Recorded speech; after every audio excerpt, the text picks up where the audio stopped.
में फोर्थ हमारा आता है इन्फ्लामेशन है, इन्फ्लामेटरी बैरियर। तो यहाँ पे डायग्राम के थ्रू बताया गया है कि किस तरह से जो हमारा इन्फ्लामेटरी रिस्पॉन्स होता है वो रिस्पॉन्ड करता है। सबसे फर्स्ट यहाँ पे अगर सपोज स्किन पे क्या हुआ, कोई टिश्यू डैमेज हुआ, टिश्यू डैमेज होने के बाद क्या होता है, यहाँ बैक्टीरिया का अंदर इन्वेजन हो रखा है। टिश्यू डैमेज की वजह से यहाँ पे क्या हो जाएगा, ब्लड फ्लो बढ़ जाएगा और कैपिलरी परमेबिलिटी बढ़ जाती है। Permeable capillaries allow influx of fluid and cells. यहाँ पे जैसे डैमेज हुआ तो यहाँ पे ब्लड सेल्स जो होंगे वो क्या करेंगे, डैमेज साइट पे क्या होनी है, माइग्रेट करना स्टार्ट कर जाती हैं। इसके साथ साथ जो हमारी फैगोसाइट्स होती हैं वो भी क्या करती हैं, यहाँ पे फैगोसाइट्स जैसे कि हमने बताया कि न्यूट्रोफिल और मैक्रोफाजेज ये क्या करेंगे, बैक्टीरिया क्योंकि डैमेज हो रखा है तो यहाँ बैक्टीरिया भी होंगे तो उनसे फाइट करने के यहाँ पे क्या है, फैगोसाइट्स सेल्स जो हैं वो भी माइग्रेट करती हैं।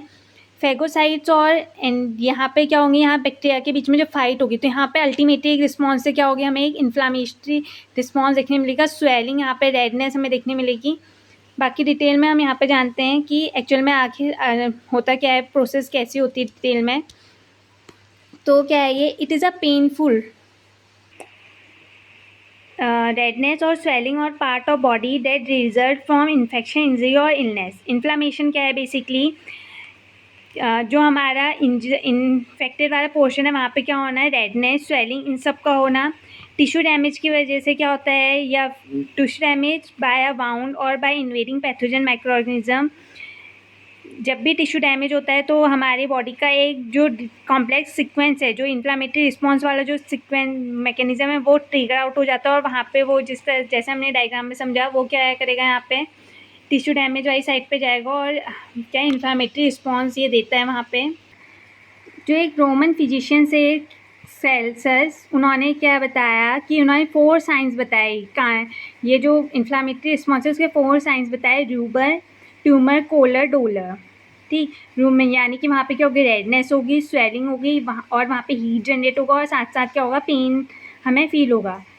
फिर एक फिजिशियन है, एंदर फिजिशियन गैलन, जिन्होंने एक 5th साइन और ऐड किया इसमें, फंक्सीटो लेसा, मतलब कि यहाँ पे क्या होगा, इसके साथ साथ लेस ऑफ फंक्शनिंग, वहाँ पे उसकी हमें फंक्शनिंग क्या होगी पता नहीं चल पाएगी।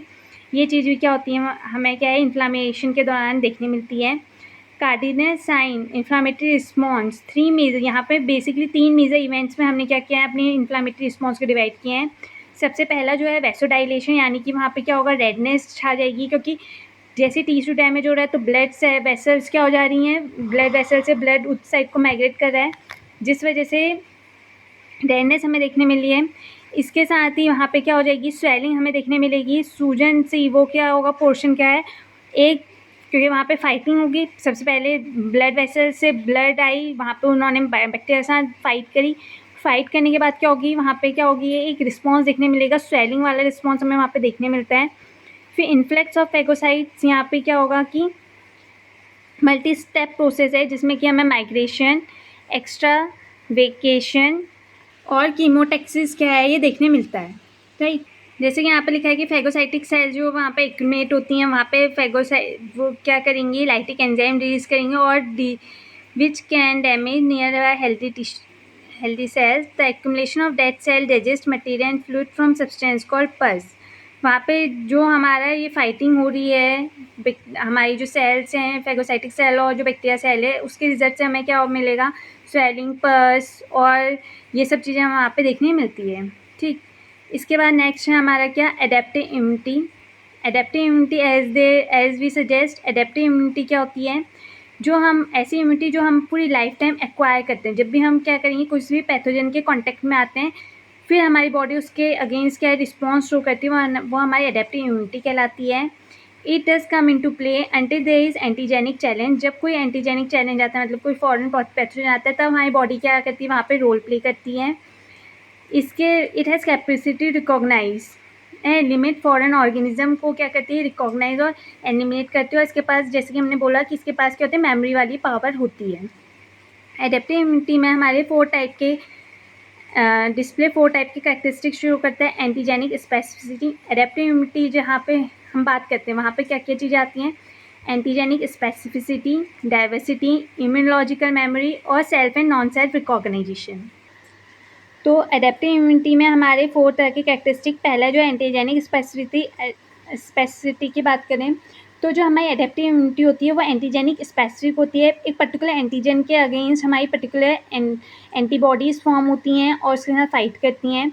इसका ये हमें क्या है, इसमें डाइवर्सिटी देखने मिलती है, जैसे कि पहले ही बताया कि क्या वो कर रही हैं, जैसे वाइड वैरायटी ऑफ पैथोजेंस होते हैं, माइक्रो बैक्टीरिया है, तो उससे लड़ने के लिए भी हमारी बॉडी क्या करती है, wide variety of antibodies secrete out करती है यहाँ पे। तो ये डाइवर्सिटी वाला जो पॉइंट है ये भी हमारा एडेप्टिव इम्यूनिटी का ही पार्ट है। नेक्स्ट हम देखते हैं इम्यूनोलॉजिकल मेमोरी, यानी कि क्या होती है, जो हमारी एडेप्टिव इम्यूनिटी होती है उसके पास क्या होती है, पावर होती है कि वो क्या कर ले, मेमोरी जनरेट कर ले कि फर्दर सेम पैथोजन अगर इन फ्यूचर कभी दोबारा से अटैक करेगा तो उसे क्या है, डिस्टिंग्विश कर सकती है कि सेल्फ और नॉन, कि कौन सा उसका खुद का सेल है कौन सा नहीं है। तो ये self and non self recognisation में भी क्या करती है, हमारी एडेप्टिव इम्यूनिटी रोल प्ले करती है। ठीक, इसके साथ साथ आज का ये लेक्चर हम यहाँ पे कंप्लीट करते हैं। तब थैंक यू, बाय बाय।